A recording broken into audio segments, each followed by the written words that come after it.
वहीं Sariska tiger reserve में बाघिन ST28 की मौत ने वन्य जीव संरक्षण की पोल खोलकर रख दी है। बढ़ती संख्या अब खतरे का संकेत भी है और खूनी टेरिटोरियल फाइट जंगल का नया सच बन चुकी है। सवाल यही है कि क्या सरिस्का का भविष्य खून से लिखा जाएगा?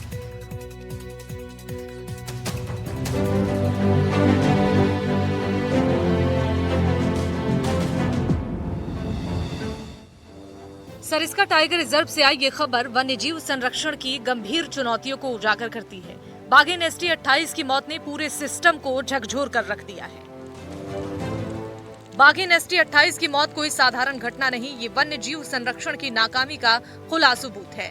डाबली क्षेत्र में टेरिटोरियल फाइट के दौरान उसके शरीर पर 8 से 9 गहरे घाव मिले।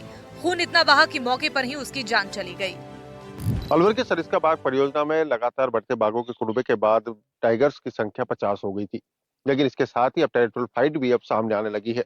मामला ताजा है। ST28 की मौत के बाद टेरिटोरियल फाइट को लेकर के चर्चाएं भी तेज चली है। वन विभाग की ये रिपोर्ट ने साफ कर दिया है कि ये कोई साधारण घटना नहीं थी, ये खूनी टेरिटोरियल फाइट थी। शक की ये सुई सीधे ST14 और ST17 पर जाती है।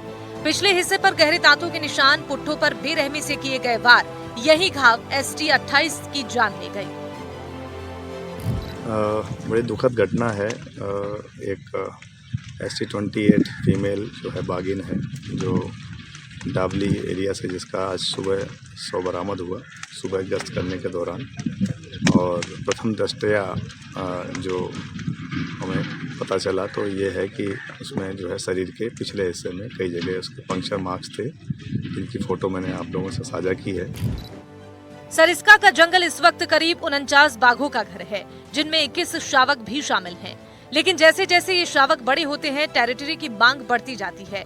जंगल की सीमित जगह में जब दो ताकतवर बाघिन आमने सामने आती हैं, तो नतीजा सिर्फ एक ही होता है, खूनी संघर्ष।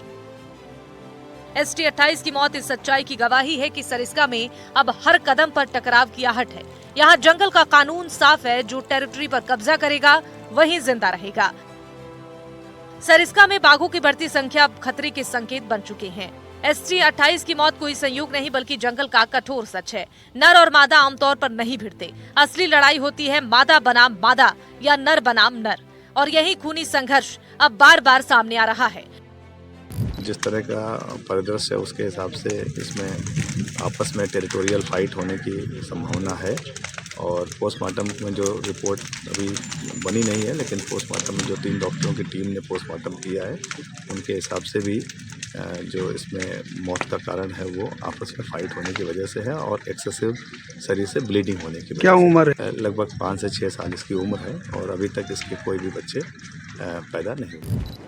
सरिस्का का दायरा बढ़ाने की तैयारी पूरी है। अलवर, जयपुर और दौसा के बफर एरिया को जोड़कर 1829 वर्ग किलोमीटर तक फैलेगा सरिस्का का टेरिटोरियल एरिया। प्रस्ताव राज्य सरकार के पास है और इसी सत्र में अंतिम मुहर लगने की उम्मीद जताई जा रही है। अभी सरिस्का के पास 1229 वर्ग किलोमीटर का क्षेत्र है, लेकिन जयपुर और दौसा से करीब 600 वर्ग किलोमीटर और जुड़ने वाला है। इसका सीधा मतलब है नए शावकों के लिए जंगल का विस्तार, नई टेरिटरी और सुरक्षित हैबिटेट। सरकार के गांव के विस्थापन पर भी फोकस तेज कर दिया है। सुकोला गांव का री सर्वे पूरा, अगले सत्र में रीलोकेशन होगा ताकि घास के मैदान तैयार किए जा सकें और जंगल को नई ताकत मिले। आसपास के जैसे टेरिटोरियल एरियाज हैं, दौसा के, अलवर के, जयपुर के, उनको इंक्लूड करके जो बफर का क्षेत्र जो है वो बढ़ाने का विचार किया जा रहा है। उसके लिए NTCA ने एक कमेटी भी बनाई है। हमारे राज्य सरकार ने एक कमेटी बनाई है। उस कमेटी की एक बैठक हम करवा चुके हैं और बाकी प्रपोजल तैयार किया जा रहा है। तो अभी सरिस्का का क्षेत्र जैसे 1229 स्क्वायर किलोमीटर है, तो इसे बढ़ा 600 स्क्वायर किलोमीटर और बढ़ाने की उम्मीद की 1800 स्क्वायर किलोमीटर किए जाने की उम्मीद है, ताकि टाइगर्स को और जगह मिल सके नए जो कब्जा। ST28 की मौत सिर्फ एक आंकड़ा नहीं, ये जंगल की चीख है। ये चीख कह रही है कि अगर अब भी प्रशासन नहीं जागा तो सरिस्का का भविष्य खून से लिखा जाएगा। हर बाघ की मौत एक चेतावनी है।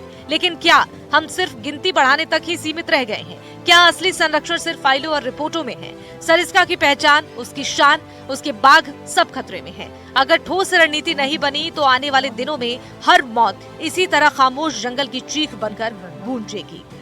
सरिस्का में बसे गांवों को विस्थापित करने की प्रक्रिया हो या सरिस्का का जो जंगल बढ़ाने की प्रक्रिया हो, जिनके प्रस्ताव बनाकर भेजे गए और उनको अभी अमली जामा पहनाने में बहुत समय जो लग रहा है, उस समय को जल्द से जल्द तत्परता से खत्म करना होगा। सरिस्का का क्षेत्रफल बढ़ाने की आवश्यकता जो चल रही थी, जिसमें दौसा जयपुर ग्रामीण का क्षेत्रफल भी इसमें जोड़ने की जो बात की जा रही थी, जिसका प्रपोजल बनाकर भेजा गया है, उन क्षेत्रों को बढ़ाने से ही सरिस्का का विस्तार होगा और लगातार बढ़ता बाघों का कुनबा जो है वो कहीं ना कहीं अपने नए शावक जो अपनी टेरिटरी बना पाएंगे।